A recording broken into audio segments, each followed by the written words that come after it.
All right, welcome back. You're on with Control Chaos on iWatchRadio.com. We were into our discussion tonight about when did addictions become funny. And Mia, Miss Ernest here, was sharing her story, her testimony about her childhood growing up with a parent that was battling an addiction. And like I was telling Mia earlier, I could relate in the sense of I have family members, and I'm sure we all have had family members that have battled with a drug addiction or whatnot, and watching them suffer from that addiction and taking their life from that addiction is very difficult. So in that regards, I understand where you're coming from. I can't say that I totally feel the same way because I know that's, it's a different feeling when it's a parent, versus an aunt or uncle or something like that. But just to kind of pick back up, you were telling us how you were reunited with your brother, correct? Now, are you all in communication now, or? Oh, definitely. Okay. Okay. I talk to him every day. I actually pay his cell phone bill. He suckered me out of that. But we talk to him. As far as both families, we don't say we're two families. We don't say that's his adopted family. We say we're one family.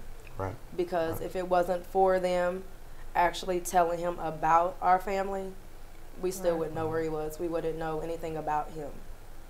Now, go ahead. now, how's your relationship with your mother to this day and your other siblings?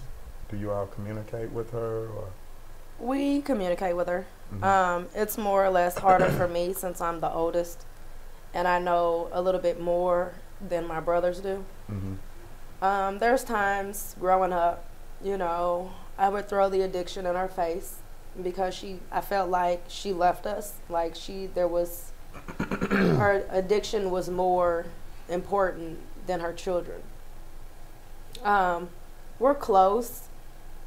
Not as close as probably we should be. She's not as close as I wish my kids were with her. But it's definitely a process that I'm trying to get to. I just still have some, unanswered questions or some fears as far as getting close to her, that she's going to do the same thing or she's going to leave.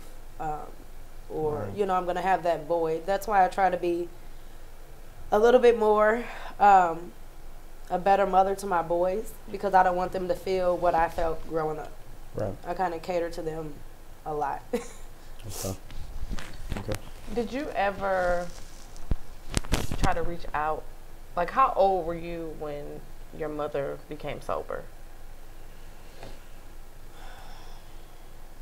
22, 23.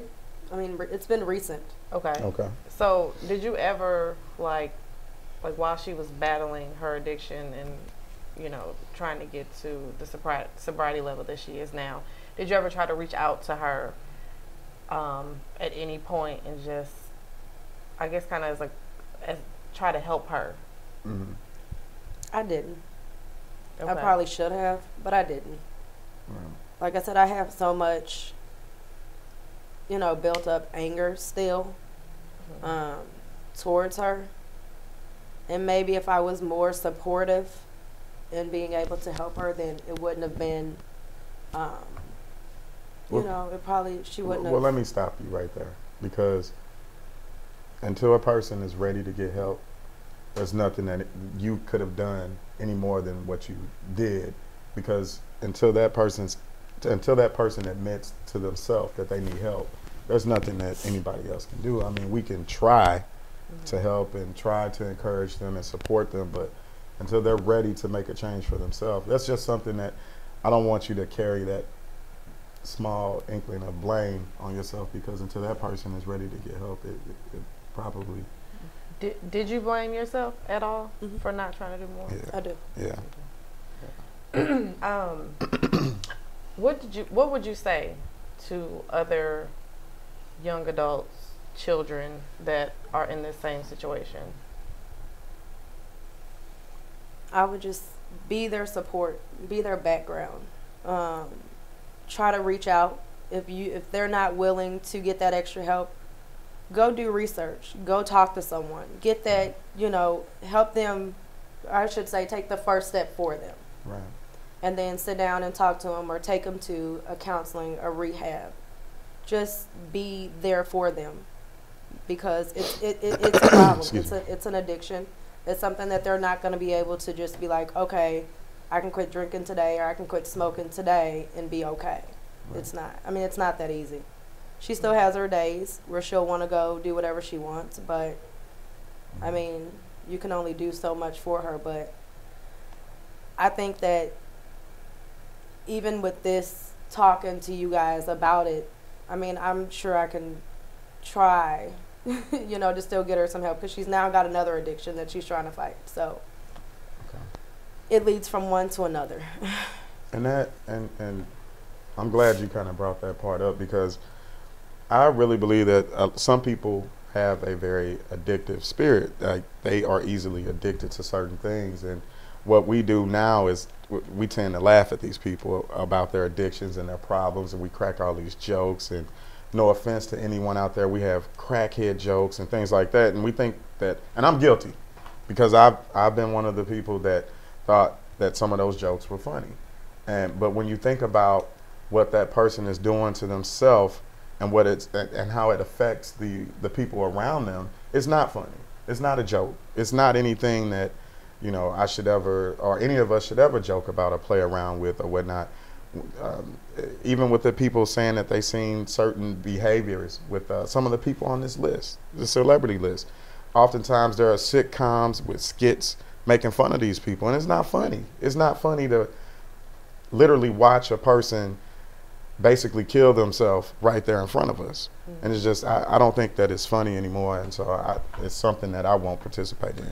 And I think it kind of goes, because I know I was kind of asking, what do people feel, and we'll let you answer this as well, like how do you feel that, the media, like how do you kind of feel how they portray it, you know what I mean? Right. Where, like some of the people on this list, Whitney Houston. Right. I mean, we've seen Bobby Brown and the side face, how he talks out the side of his mouth, and Amy Winehouse and how she was so thin, and Anna Nicole Smith, and, we see all of these jokes, but then once we have to also, when it's time for the media to cover their death, then it's like, okay, let's not laugh anymore. Right. Why do we have to wait for someone to die to stop laughing? Right. Like, what's funny about it? And the problem is, this is teaching our kids as well that it's funny. When somebody mm-hmm. has a problem, it's funny. Mm-hmm. And for you, like, how did you feel, growing up now, just hearing, people make crackhead jokes? How does that make you feel? It's funny to an extent. You kind of laugh it off. But eventually it does. If somebody keeps jabbing you, it's going to eventually hurt. It hurts. I mean, it's not something that I can be like, my mom was on drugs and, I take crackhead jokes lightly. But now it's like, no, that's not a joke. Because there are people that don't know that I look at it as a disease. It's a disease. It's not just, a hobby. It's a disease that they can't get rid of. I'm sure they can, but they can't. Well, they're sick, and they need help. And nowadays, you look up, like I said, you can walk down the street and somebody may be cracking like a crackhead joke or just any type of humor that to me is inappropriate about someone with a problem. It's not funny. It's not, when this person leaves us, unfortunately, and now everybody wants to be sad. Everybody wants to, what they could have done or what they should have done, and instead of being proactive in the people being around them, instead of being these yes men and these friends that just do whatever